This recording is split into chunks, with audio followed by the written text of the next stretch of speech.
I thought I was just ordering dinner on a quiet night, but a stranger sat in my driveway. He vanished. My phone disappeared. Then someone called my full name from inside my own house. I ran for my life and only later learned my phone had been tossed back on my lawn. Whoever this was knew more about me than they should. This is what happened. I'm writing this while it's still raw in my head. It only happened a couple of days ago. I had Tuesday and Wednesday off work and planned to do nothing, just stay home and relax.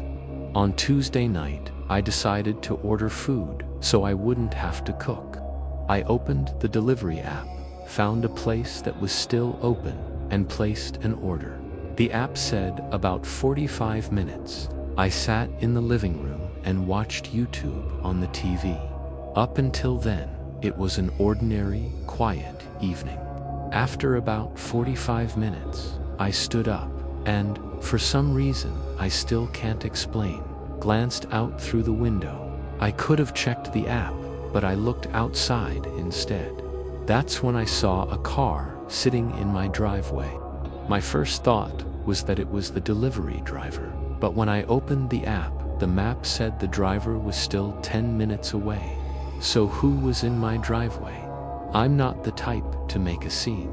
I figured whoever it was would notice they were in the wrong place and drive off without me having to say anything. I went back to the couch, but I kept getting up to peek out the window every few minutes. I tried to stay calm, but the car stayed there. When the delivery finally arrived, the car was still in the driveway. From inside, it was hard to see anyone clearly through the windows. So when I opened the door for the delivery guy, I asked if he'd seen anyone in my car. He said, yeah, there was a guy in the driver's seat, but he didn't look too hard. I thanked him and closed the door. I had this cold, uneasy feeling I couldn't shake. I wanted to go out and see what the person was doing, but I didn't want to push it. 5 minutes after I sat down to eat, there was a knock at my door. I jumped up. My heart started pounding. I stood there for a moment, staring at the door, trying to slow my breathing before I moved toward it as quietly as I could. When I looked through the peephole, there was no one there. The car was still out front though. I took a deep breath and opened the door. It was dark and quiet outside. I checked along the side of the porch and still saw no one. So I walked down the driveway toward the car. I looked through the window and the person who had been inside was gone. A chill ran through me. I walked to the back of the car to read the license plate and discovered there wasn't T1, no plate. That made my skin crawl because it meant whoever had been sitting in that car had probably planned this. They weren't just clueless or lost, they had thought this through. I moved away from the car and started heading back inside. I felt like calling the police, but I decided to get in the house first. I shut the door behind me, and that's when things got stranger. The house felt different, quiet in a way that made my skin prickle, like something had shifted in the air. I went into the living room and froze. My phone was gone from the couch where I'd left it. My heart dropped.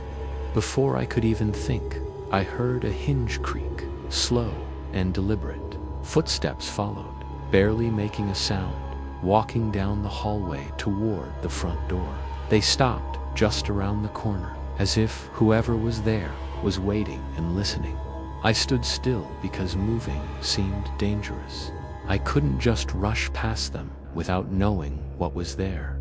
I felt frozen for a few moments, then decided I had to act. I moved as quietly as I could toward the other side of the house.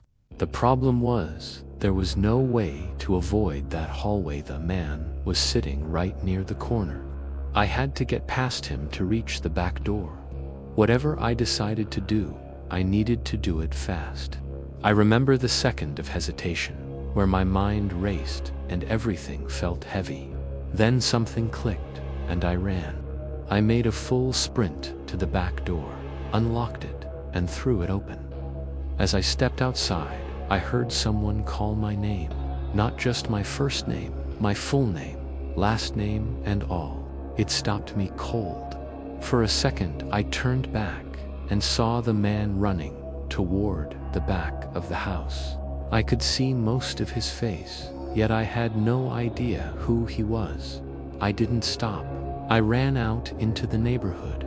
The back of my house opens into a plain stretch of houses, no alleys or buildings to duck into. I heard him chasing me. I kept running past the next row of houses and decided to run along the sidewalk, hoping a car or a neighbor would appear and help. After a few minutes, when I dared to look back, he was gone. It took a long time to finally find someone who would call the police. By the time help arrived, the man had taken his car and left. Later, I found out he had thrown my phone back onto my front lawn before fleeing. I hadn't known that in the moment, and the fact he had tossed it back made it impossible to track him immediately. Whatever he wanted, he didn't want to be traced right then. If this had been a normal break-in or robbery, I might feel differently, but this wasn't a random theft. This was someone who had watched, knew where to park without drawing attention, knew how to get into my house, or at least inside my front area, and knew my full name. He had slipped into my home and waited to see what I would do. That feels like stalking. It feels targeted. Now I'm trying to piece together how long he might have been watching me. Did he follow my routines? Did he know when I was home and when I was away? I don't know. The idea that someone could know so much about me without me noticing is terrifying. I've been replaying small details in my head, trying to find anything I missed. In the days since, I've been living like someone who is always on edge. I check every noise, every car that slows down, every shadow near my windows. I changed my locks and started thinking about moving as soon as possible. I can't sit around knowing someone who knows my address, my name, and my habits might still be close enough to find me. I want to be clear. I told the police everything. They took my statement and checked the area, but there were no useful camera footage or witnesses that saw the guy leave. They said they would look into it, but you can imagine how that feels. Want to wait and hope the system catches up. I want to be somewhere safe right now. I've started telling friends and neighbors what happened. Some think I overreacted. Others feel the same chill I do and offered to help. A few people suggested steps, cameras, better locks, changing routines, sleeping at a friend's house. I've done some of that. The hardest part is the not knowing who he was, or how much he knew, or whether he'll come back. There's this other detail that nags me. He called my full name.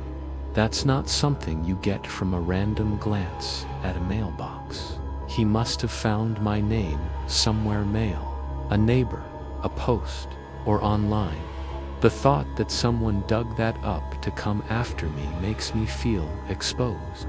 This account is me trying to take control of the story and put it down on paper. I don't want to dwell only on fear, but I also can't pretend this didn't leave me shaken. I'm planning to move far away. I can't stay where someone has my details and could return. I'm doing what I can to be cautious in the meantime.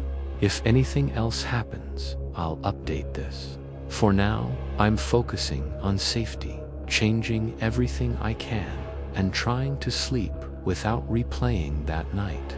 Whatever this person wanted, or why they knew my name, I don't know. All I know is how real it felt to have a stranger sit in my driveway, move through my house, and call my name as I fled. It's the kind of thing that doesn't leave you quickly.